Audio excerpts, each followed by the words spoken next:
Hello my YouTube family. Episode के start में हम देखते हैं कि जनियाओ आकर सुशियान से कहता है तुम यहाँ क्या कर रही हो। तभी वो कहती मैं तो पहले से यहाँ मौजूद थी, आप यहाँ क्या कर रहे हो। तभी वो से कहता है तुम मेरी वाइफ हो, ऑफ कोर्स तुम्हें यहाँ नहीं होना चाहिए।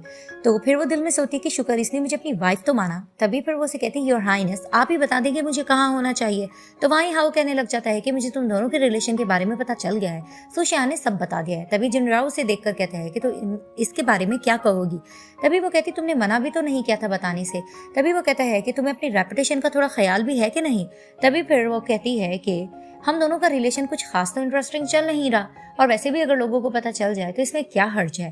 तभी फिर वहां पर हाउ कहता है कि ये बिल्कुल ठीक कह रही है, वैसे भी तुम दोनों की खास तो बन नहीं रही, ऐसा करो जिनराओ तुम इसे मुझे दे दो। तभी फिर वो हाथ पकड़ लेता है सुशियान का।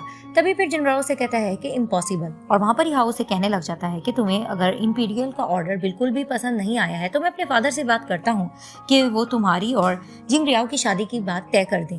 तभी फिर वहां पर दिखाते हैं कि सुशियान का हाथ पकड़कर हाउ जाने लग रहा होता है, और वहां पर ही दिल दिल में सुशियान कहने लग जाती है कि प्लीज मुझे रोक लो, हो सके तो मुझे रोक लो, मैं अपने बेस्ट फ्रेंड के साथ जा रही हूँ। तो जैसे उसको लेके जा रहा होता है तो दिखाते हैं कि जिनराओ आखिर सुशियान का हाथ पकड़ लेता है, जिसे देखकर वो चौंक जाती है और हैरान होकर कहती है कि ये तो मुझे पसंद करता नहीं, तो आखिर इसने मुझे क्यों पकड़ लिया है। तभी फिर वहां पर कहने लग जाता है जिनराओ कि ये तुम्हारे साथ हरगिज नहीं जाएगी, और हाउ कहता है क्यों, ये क्यों नहीं जाएगी। तभी वो कहता है कि नहीं ये मेरी वाइफ है, ये मेरा ऑर्डर सुनेगी, तुम्हारे साथ नहीं जाएगी। तभी वो कहता है कि नहीं ऐसा पॉसिबल नहीं है, ये मेरे साथ ही जाएगी। अब दोनों इस चीज को लेकर लड़े जा रहे होते हैं। तभी फिर वहां पर सुशांत को गुस्सा आता है और वो हाथ छुड़वाकर कहती है कि ये क्या बदतमीजी हो रही है, मैं एक लड़की हूँ, मैं इंसान हूँ, कोई चीज नहीं हूँ। तभी फिर वहां पर हाउ कहने लग जाता है कि जिनराओ बचपन से मुझे जो चीजें पसंद आई है उस पर हमेशा से तुम कब्जा कर लेते हो, लेकिन अब मैं इसको इतनी आसानी से नहीं जाने दूंगा। तब दिखाते दोबारा ये दोनों आपस में लड़ रहे होते हैं। तो वहां पर फिर से सुशियान को गुस्सा आता है, तो वो जिनराओ से अपना हाथ छुड़वाती है। तभी हाउ कहता है देखा इसने अपना माइंड बना लिया है। तभी फिर वो हाउ को भी बातें सुनाने लग जाती है और उसे कहती है कि जो भी कुछ होगा मैं अपनी मर्जी से करूंगी। तभी दिखाते हैं कि वहां पर ही जिनराओ के पीछे से मदर आ जाती है, और वहां पर सासू माँ देखकर कहती है कि तुम लोग यहाँ सब क्या कर रहे हो। तो जैसे ही वो हाउ को देखती हैं तो कहती है तुम यहाँ क्या कर रहे हो। तभी फिर वो कहता है कि आंटी मुझे पता चला था कि आप वापस आ चुकी हैं, तो मैं आपसे मिलने के लिए आया था। तभी फिर वो कहती है हाँ ये तो ठीक है, लेकिन इस जगह पे क्यों। तभी फिर वो मेट को भी कहती है कि यहाँ पर क्या सब चल रहा है। तभी फिर वहां पर सुशियान बहाना बनाने लग जाती है कि मैं आपको बताती हूँ मदर इन लॉ, क्योंकि मेरा दिल चाह रहा था कि मैं किसी खामोश जगह पे जाकर कुकिंग करूं, इसीलिए मैं घर की पिछली तरफ पर आई हूं कि मैं कुकिंग कर सकूं। तभी वो कहती कि ठीक है तुम बहुत ज्यादा हार्ड वर्किंग हो, लेकिन आगे फ्यूचर में तुम थोड़ा रेस्ट करना, और मेट्स का काम है कुकिंग करने का, वही ये सब करेंगे। तभी फिर वो अपने बेटे के पास जाती है और उसे बताने लग जाती है कि आज मैं टेम्पल गई थी एक हेल्प लेने के लिए, यानी कि वो बच्चे के हवाले से उसको बात करती है और कहती है कि मैं सूप लेकर आई हूँ, इससे तुम लोगों का काम हो जाएगा, तो इस तरह से करो, मेरे साथ चलो और सूप को पियो। तभी फिर वहां पर हाउ कहता है कि मैं भी उसको टेस्ट करना चाहूंगा। तभी फिर उसको आंटी कहने लग जाती कि नहीं ये तो कपल्स के लिए होता है, तुमने इसको टेस्ट करके क्या करना है। तभी फिर वो सुशियान और जिंगरियाओ को लेकर अपने साथ चली जाती हैं। तभी मदर इन लॉ सुशियान से ये कहती हुई जाती हैं कि तुम्हें पता है ना कि मुझे बच्चों का कितना शौक है। तभी वो टेबल पर इनको सूप देती हैं। तो जैसे ही सुशियान उस सूप को सूंघती है तो कहती उफ ये कितना बुरा है। तभी फिर वो देखने लग जाती है जुनियाओ की तरफ, तो वो भी नहीं पी रहा होता, तो दिल में सोचती है कि देखा ये भी पीता है कि नहीं। और वहां पर उसकी मॉम कहती है जुनियाओ इसे पियो ना, इसे गर्म पीना है। तो जैसे ही वो पीता है तो इसे देखकर ये कहती है कि ओफ अब मैं इसे नहीं बच पाऊंगी, मुझे भी पीना पड़ जाएगा। तो जैसे ही वो पी के खत्म करता है तो इसकी मदर इन लॉ इसे कहती है कि सुशियान तुम भी अब इसे पियो ना। तो वो कहती ठीक है। तो जैसे ही वो पीती है तो उसका मुंह कड़वा सा हो जाता है, और वहां पर इसकी मदर इन लॉ इन्हें बताने लग जाती है कि मैंने मेड से कह के तुम लोगों का वेडिंग रूम तैयार करवा लिया है। और वहां पर वो इन्हें बताने लग जाती है कि वहां पर जिस कंडीशन में बेड रखा हुआ है तो ऐसा कर लेना, तुम उस पर एडजस्ट कर लेना और उसी पे तुम लोग सोना। और वहां पर वो थोड़ा हंसने भी लग जाती हैं, और वहां पर वो उनको इशारा देती है कि जल्द से जल्द मुझे बच्चे की भी खुशखबरी दे देना। और वहां पर सुशियान जुनियाओ की तरफ देखने लग जाती है और दिल ही दिल में प्लानिंग करती है कि आ तो तुम मुझसे बिल्कुल भी नहीं बच पाओगे, आ तो जो भी कुछ हो जाए मेरी जीत होकर रहेगी। अब दिखाते हैं कि इनकी मदर इन लॉ इन दोनों को लेकर जाती हैं और एक रूम की तरफ धकेल देती हैं और खुशी खुशी इनको अंदर छोड़ देती हैं, और बाहर मेट को खड़ा करती हैं और हंस के उन्हें कहने लग जाती है कि इन पर अच्छे से नजर रखना, और उसे कहकर वहां से चली जाती हैं। अब जैसे ये दोनों रूम में आते हैं तो सुशांत कहती है यहाँ कितनी गर्मी है। तभी वो जुनियाओ की तरफ देखती है और शरारत भरी अंदाज में उसको टच करती है और उसे कहती है कि चलो हम अपना काम करते हैं। तभी वो दिल ही दिल में बहुत खुश हो रही होती है कि आज उसका मिशन कंप्लीट हो जाएगा, और वहां पर ही जुनियाओ भी उसकी तरफ देखकर यही सोचता है कि ये ज्यादा इतराई मत, इसको मैं कामयाब तो नहीं होने दूंगा। तभी फिर वो अपनी आंखें बंद कर स्टूल पर बैठ जाता है। तभी फिर सुशांत भी बेड पर बैठती है और सोचती है कि अगर इसने मुझे टच ना किया तो। तभी वो कहती है खैर देखते हैं होता क्या है। अब वो लेट कर और बैठ कर उसकी तरफ देख रही होती है और ये अपनी आंखें बंद किए होता है और वहां पर ही वो फ्लैशबैक में सोता है कि जब अपनी मॉम से इसने कहा होता है कि आप जिन रियाओं को इतना नापसंद क्यों करती हैं। तभी फिर वो उसको बताती है कि मर्द 2 या 3 शादियां करे वो फिर भी ठीक रहता है, लेकिन तुम बिल्कुल भी जिन रियाओं को टच नहीं कर सकते हो, क्योंकि तुम्हें पता है ना कि उनके बड़े क्यूकेबाइन हैं और अगर तुम्हारे मैजेस्टी को इस बात के बारे में पता चला तो उन्हें बुरा लगेगा और अगर तुमने शादी के बारे में भी सोचा तो उन्हें बहुत ज़्यादा तकलीफ होगी। और तुम्हें पता है ना कि हमारी फैमिली कितनी रॉयल सी है और वो इन चीज़ों को लेकर लॉयल भी है, तभी तुम इसके बारे में सही से सोचना। अब वो ये सब कुछ फ्लैशबैक में सोच लेता है। तभी फिर सुशांत इसके पास आकर बैठती है और कहती है तुम ये चाहते हो ना मैं तुम्हारे साथ ज़बरदस्ती करूँ, लेकिन मैं कैसे करूँ, तुम अगर मुझे मारने लग जाओ तो। तभी फिर वो टहल पहल के कभी इसके पास बैठती है और यही सोचती है कि आखिर मैं क्या करूँ कि मेरे करीब आ जाए। तभी फिर अचानक वो इसके पास बैठती है। अब वो अपनी आंखें बंद किए होता है और वहाँ पर इसे कहता है कि सुशांत मैं तुम्हें ये बताना चाहता हूँ, मैं तुम्हें वार्न कर रहा हूँ कि तुम मुझे धोखा बिल्कुल भी मत देना। तभी वो उसे कहती तुम बिल्कुल प्योर बॉय हो, तुम मुझ पर छोड़ दो, मैं तुम्हें सब कुछ सिखा दूंगी। तभी वो उसको घूरता है और वहां पर ही वो उसको देखकर मुस्कुराती है। तभी दिखाते कि अचानक से इसकी चिल्लाने की आवाज आती है तो मेड सुनने लग जाती है। अब ये चिल्लाकर यही बोलती कि नहीं ऐसा मत करो, मुझे बहुत ज्यादा दर्द हो रहा है, तुम मुझे बहुत दर्द दे रहे हो। और मेड खुश होने लग जाती कि इनका काम हो रहा है। तभी फिर वो इसको सजा दे रहा होता है अंदर और वो यही चीख रही थी कि नहीं तुम बहुत ज्यादा तकलीफ दे रहे हो, मुझे बहुत ज्यादा कमर में तकलीफ हो रही है, मुझे उठाओ।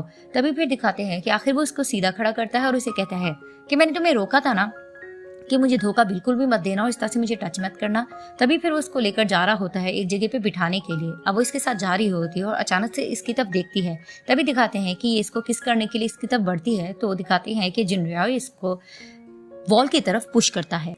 अब जैसे जिनयाओ सुशांत को वॉल की तरफ पुश करता है तो दोनों एक दूसरे की तरफ देख रहे होते हैं और सुशांत थोड़ी सी सहम जाती है। अब जिस तरह से ये दोनों एक दूसरे को देख रहे होते हैं तो ये इसके थोड़े करीब आ रहा होता है जैसे किस करने जा रहे हो। तभी फिर अचानक से फिर वो उसको कहता है कि आखिर तुम चाहती क्या हो। तभी फिर वो उसे कहती है मुझे बहुत ज्यादा तकलीफ हो रही है कमर में, तुम मुझे बेड की तरफ लेके जाओ। तभी फिर वो उसकी हेल्प करने के लिए उसको बेड की तरफ लेकर जाता है। वो गिरने ही लगती है तो वो जिनयाओ को अपने करीब कर लेती है। अब वो जैसे इसके करीब आता है तो उसको जोर से जकड़ लेती है। जिस तरह से वो उसको जकड़ती है तो उसको हैरानगी से देखने लग जाता है। अब वो उसकी तरफ देखती है और उसको किस करने के लिए आगे बढ़ रही होती है। तभी वो उसको नेक से अपनी तरफ पुश भी करती है और किस करने जा ही रही होती है तो दिखाती है कि जिनयाओ इसको थोड़ा सा पुश करता है तो ये लेट जाती है। तभी फिर वो उसको अपने आप से आजाद करवाता है और वहां पर ही खड़ा हो जाता है। तभी वो कहता है कि तुम अपनी पोजीशन तो देखो, फिलहाल तुम ये नहीं कर पाओगी। तभी वो अपने कपड़े उतारने लग रहा होता है तो वो उसको देखकर कहती है फिर तुम ये क्या कर रहे हो, कपड़े क्यों उतार रहे हो। तभी वो उसे कहता है कि मैं बहुत ज्यादा हॉट हो रहा हूँ। तभी फिर वो सुशांत के कपड़े भी उतारने लगता है तो कहती फिर तुम मेरे कपड़े क्यों उतारे हो। तो कहता है मुझे लग रहा है कि तुम भी बहुत ज्यादा हॉट हो रही हो। तभी वो उसे कहती है कि प्लीज ये मेरा फर्स्ट टाइम है, थोड़ी सी नरमी करना। तो उसे कहता है कि मेडिसिन बहुत ज्यादा गर्म थी जिसकी वजह से हमें थोड़ा अपने आप को ठंडा करना होगा, आखिर तुम्हारा दिमाग दूसरी तरफ क्यों जा रहा है। तभी फिर वो उसको देखने लग जाती है और उसे कहती है कि हम दोनों के दरमियान जो भी कुछ चल रहा हो मैं यही चाहूंगी कि तुम मेरी डिग्निटी का ख्याल रखो। तभी वो से कहता है तुम ठीक कह रही हो, तुम्हारी लाइफ में कोई और औरत नहीं आएगी। तभी वो कहती है कि इसका मतलब फिर कुछ हो सकता है। तो उसे कहता है कि तुम औरतों की बातें मुझे समझ नहीं आती, बहुत खतरनाक बातें होती हैं। तो वो उसे कहती है कि मर्द भी तो गॉसिप करते हैं ना कि अगर औलाद ना हो तो। वो उसे कहता है कि यही बातें तो मुझे बहुत ज्यादा खतरनाक लगती हैं। तो वो उसे कहती है कि आखिर हम दोनों की शादी हो चुकी है, मैं तुम्हारे साथ नहीं सोऊंगी तो फिर मैं किसके साथ सोऊंगी। तो उसे कहता है कि तुम सीरियस बातें कर सकती हो क्या। तभी वो इसे कहती है आखिर जो भी हो शादी के लिए तो तुम मेरे साथ ही राजी हुए ना। तो उसको देखने लग जाता है। अब जिनयाओ की मेड उसको सब कुछ बता देती है कि वो दोनों आपस में नाइट स्पेंड कर रहे हैं, जिसे सुनकर ये बहुत ज्यादा गुस्सा होती है। अब दिखाते हैं कि ये दोनों एक दूसरे के आमने सामने बैठे होते हैं और वहां पर ही सुशांत इससे 3 कंडीशन की बात करती है कि अगर तुम मेरी 3 कंडीशन पूरी करोगे तो मैं तुम्हारे साथ कोऑपरेट करूंगी। तो वो उसे कहते हैं कि फर्स्ट कंडीशन, तो वो उसे कहती है कि तुम मुझे आजाद रहने दोगे और रोक टोक नहीं करोगे। तो कहता है ठीक है, लेकिन तुम मेरी फैमिली रेपुटेशन का ख्याल रखना। तभी वो उसे कहती है तुम आखिर मेरे बारे में क्या सोचते हो। तो वो कहता है तुम हो कौन। तो वो कहती है ठीक है मैं इसके बारे में ध्यान रखूंगी। तो वो कहता है सेकंड कंडीशन।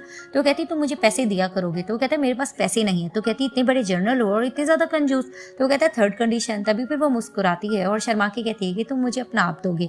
तभी फिर वो उसे कहता है कि बी सीरियस। तो कहती सीरियस हूँ, यही मेरी थर्ड कंडीशन है। तो कहता है मुझे ऐसा लग रहा है कि डोर पर कोई है। तभी फिर वो नौटंकी करने लग जाती है कि जनरल मुझे बहुत ज्यादा मजा आ रहा है, बहुत ज्यादा मैं इंजॉय कर रही हूँ, करते रहो, इसी तरह से मेहनत करते रहो, ऐसा लगता है कि तुम्हारी मॉम को बच्चा मिल जाएगा। तभी मेड ये सब कुछ सुनती है और भागकर जाकर ओल्ड लेडी को बताने लग जाती है कि इन दोनों के दरमियान सब कुछ हो चुका है और आपकी बहू बहुत ज़्यादा बहादुर है। और ओल्ड लेडी ये सुनकर बहुत ज़्यादा हैप्पी होने लग जाती हैं। अब फिर ये इसकी तरफ देखता है जुनिया और इसे कहता है कि तुम कितनी ज़्यादा काबिल हो, तुम्हें तो इस चीज़ों के बारे में सब कुछ पता है। तभी वो इसे कहती है क्या मतलब, तुम मेरे बारे में आखिर सोचते क्या हो, तुम क्या समझते हो मुझे? मैं ऐसी लड़की बिल्कुल भी नहीं हूँ और मैं लड़कों को इतना जल्दी अपनी ज़िंदगी में नहीं दाखिल होने देती। तभी वो इसे कहती है कि खैर मैं नीचे सो जाऊंगी। तभी वो इसे कहता है मुझे फिर से ऐसा लग रहा है कि जैसे डोर पर कोई है। तभी फिर दिखाते हैं कि जिन रियाओ की मेड आकर कहने लग जाती है कि जर्नल, तो वो कहता है क्या। तभी फिर वो इसे कहती है कि हमारी मैडम की तबीयत बहुत ज़्यादा ख़राब हो रही है, वो बेहोश हो चुकी हैं, आकर उसे देख ले। तभी फिर ये सुनता है और वहाँ से ही दौड़ लगाता है उसे देखने के लिए। अब जुन याओ के जाने के बाद सुशिहान सोचती है कि आखिर जिन रियाओ के माइंड में क्या चल रहा है, चलो मैं भी चलकर देखती हूँ। अब जैसे जुन याओ देखता है कि जिन रियाओ बेहोश पड़ी हुई है तो उसके पास भाग के आके कहते हैं तुम्हें क्या हुआ। तभी वो मेड से पूछता है कि तुमने डॉक्टर से बात नहीं की। तो वो कहती है हाँ मैंने उनसे बात की, उन्होंने कहा है कि मैडम बहुत ज़्यादा वीक हो रही है, इनको हार्ट डिजीज भी हो सकती है। तभी पीछे से सुशिहान आके कहने लग जाती है कि ज़रूरी नहीं कि हार्ट की तकलीफ हो, क्या पता इसे डिप्रेशन हो। तो फिर जुन याओ कहता है कि तुम इसके बारे में जानती हो। तो कहती हाँ थोड़ा बहुत जानती हो। तभी फिर वहाँ पर वो जिन याओ का चेकअप वगैरह करने लग जाती है और वहाँ पर ही वो एक थेरेपी भी देती है उसकी वेन पर और उससे इसको पता चल जाता है कि ये नाटक करके लेटी हुई है। तभी फिर वो उसको अच्छे से चेकअप वगैरह करती है तो कहती है कि हो सकता है इसको हार्ट डिजीज ही हो, मुझे एक इंजेक्शन के बारे में पता है, मैं वो लेने जा रही हूँ। तभी फिर उसे कहता है कि तुम इसके बारे में जानती हो। तो कहती हाँ मैंने थोड़ा बहुत मेडिकल साइंस पढ़ा हुआ है। अब वो निडल लेने के लिए चली जाती है और जैसे ही वो लेकर आती है तो मेड कहने लग जाती है कि नहीं मैं आपको अपनी मैडम को इसको नहीं लगाने दूंगी। तो उसे कहती है कि नहीं मैं इसके बारे में नॉलेज रखती, तुम साइड पर हो। तो जैसे ही वो निडल लेकर आती है तो दिखाते हैं कि थोड़ा सा आंख खुलकर जिंगराओ उसकी तरफ देखते हैं, यानी कि वो नाटक करके लेटी हुई होती है। और यहाँ पर ये पार्ट एंड हो जाता है।